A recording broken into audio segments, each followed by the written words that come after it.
Assalamualaikum warahmatullahi wabarakatuh. Perkenalkan, nama saya Hafidhani Arafa. Saya merupakan salah satu mahasiswi program studi S1 Pendidikan Biologi. Dalam video pembelajaran kali ini, saya akan memaparkan materi mengenai aldehid.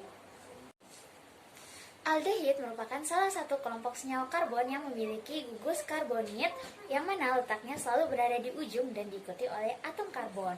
Adapun rumus umum senyawa aldehid adalah C2H2NO dan rumus strukturnya adalah RCOH. Selanjutnya kita masuk ke dalam tata nama senyawa aldehid. Tata nama senyawa aldehid dapat ditentukan dengan dua cara. Yang pertama secara iupac dan yang kedua secara trivial. Untuk menentukan tata nama senyawa aldehid secara iupac, kita dapat melakukan beberapa langkah. Yang pertama yaitu menentukan rantai induk, yang mana rantai induk sendiri merupakan rantai terpanjang dalam senyawa aldehid yang mengandung gugus fungsi. Yang kedua, rantai induk pada senyawa aldehid diturunkan dari nama alkana, di mana dalam rantai induk senyawa alkana berakhiran A, sedangkan pada aldehid berakhiran al, seperti yang kita lihat pada tabel di samping. Ya, di sini kita dapat melihat bahwa pada alkana nama rantai induk akan menjadi metana, butana, propana, dan seterusnya. Sedangkan pada aldehid rantai induk akan bernama metanal, propanal, dan seterusnya. Kemudian yang ketiga, penomoran rantai induk selalu dimulai dari letaknya gugus fungsi. Mengapa demikian? Karena gugus fungsi selalu terletak di ujung. Kemudian yang keempat, penamaan cabang alkil. Secara umum, penamaan cabang alkil pada senyawa aldehid masih sama dengan penamaan senyawa cabang alkil pada senyawa alkana. Dapat kita lihat seperti tabel di samping. Apabila senyawa aldehid memiliki lebih dari satu cabang alkil sesuai dengan namanya, maka akan diberi awalan seperti di-tri. Misalnya dietil, dimetil, ataupun trietil dan trimetil. Yang kelima, adapun tata cara penulisan senyawa aldehid secara iupac dimulai dengan nomor atom karbon yang mengikat cabang alkil, kemudian nama cabang alkil, dan nama rantai induk. Yang kedua, penamaan aldehid secara trivial, yang mana penamaan secara trivial ini paling banyak digunakan dan ditandai dengan adanya akhiran kata berupa dehida. Nah, di sini kita bisa lihat ya, apabila senyawa aldehid hanya memiliki satu rantai karbon, maka akan bernama formaldehida. Apabila memiliki dua rantai karbon, maka akan bernama asetaldehida. Apabila memiliki 3 rantai karbon, maka akan bernama propionaldehida. Dan apabila memiliki 4 rantai karbon, maka akan bernama butyraldehida. Selanjutnya, isomer aldehid.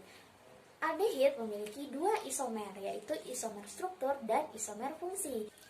Isomer struktur merupakan keisomeran yang terjadi di antara senyawa yang memiliki rumus umum sama, namun memiliki struktur yang berbeda.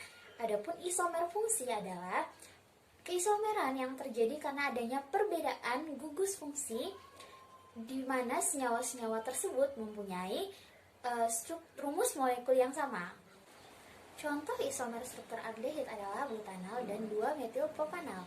Butanal dan 2-metilpropanal sama-sama memiliki rumus molekul C4H8O, tetapi memiliki rumus struktur yang berbeda. Pada butanal tidak memiliki cabang alkil sama sekali, sedangkan 2-metilpropanal memiliki cabang alkil. Kemudian contoh isomer fungsi.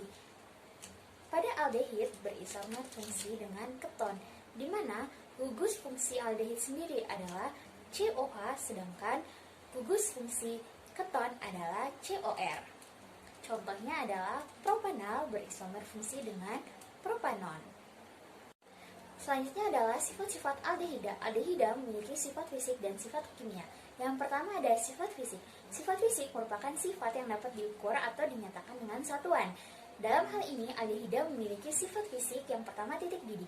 Titik didih aldehida lebih tinggi daripada senyawa nonpolar seimbang. Kemudian kelarutan aldehida. Pada umumnya, semakin banyak atom C pada senyawa aldehida, maka tingkat kelarutannya akan semakin sukar. Oleh karena itu, maka senyawa aldehida yakni formaldehida dan asetaldehida memiliki tingkat kelarutan yang lebih mudah daripada senyawa aldehida yang lainnya. Kemudian sifat kimia. Sifat kimia adalah reaksi-reaksi yang mampu dilakukan oleh senyawa aldehida dengan senyawa lainnya atau atom-atom lainnya. Yang pertama ada reaksi oksidasi. Reaksi oksidasi akan menghasilkan asam karboksilat, di mana oksidator utama yang digunakan adalah Fehling, yaitu CuO, kemudian tolens Ag2O, kemudian ada KMNO4, NaIO4, dan K2Cr2O7. Yang pertama adalah reaksi oksida antara aldehid dan Fehling. Reaksi oksidasi antara aldehida dan Fehling akan menghasilkan asam karboksilat dan tembaga oksida yang berwarna merah bata. Yang kedua, reaksi oksidasi antara aldehida dan tolens akan menghasilkan asam karboksilat dan endapan perak, seperti yang kita lihat pada gambar. Kedua, reaksi reduksi.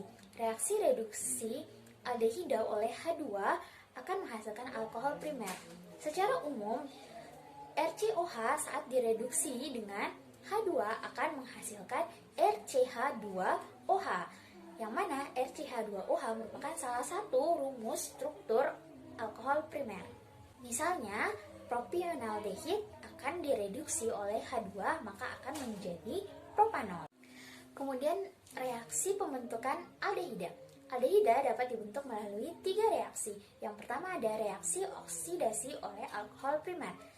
Saat aldehida direduksi dengan H2 maka akan menghasilkan alkohol primer, dan sebaliknya saat alkohol primer dioksidasi dengan oksigen maka akan menghasilkan aldehida. Yang kedua adalah reaksi ozonisasi alkena atau reaksi antara O3 dengan alkena. Pada reaksi ini terjadi pemutusan ikatan kovalen rangkap 2 pada alkena sehingga menghasilkan aldehida. Kemudian yang ketiga adalah reaksi glikol.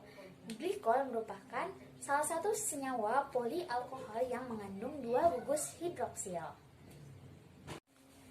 Reaksi glikol dapat kita lihat pada gambar di samping. Yang terakhir, penggunaan aldehida dalam kehidupan sehari-hari. Penggunaan aldehida dalam kehidupan sehari-hari dapat kita lihat dengan adanya penggunaan formalin dan plastik termoset. Apa itu plastik termoset? Plastik termoset merupakan plastik yang tidak gampang rusak oleh cuaca yang sangat panas. Sekian video pembelajaran dari saya, semoga materi yang saya sampaikan dapat bermanfaat bagi kita semua. Assalamualaikum warahmatullahi wabarakatuh. Sampai ketemu lagi.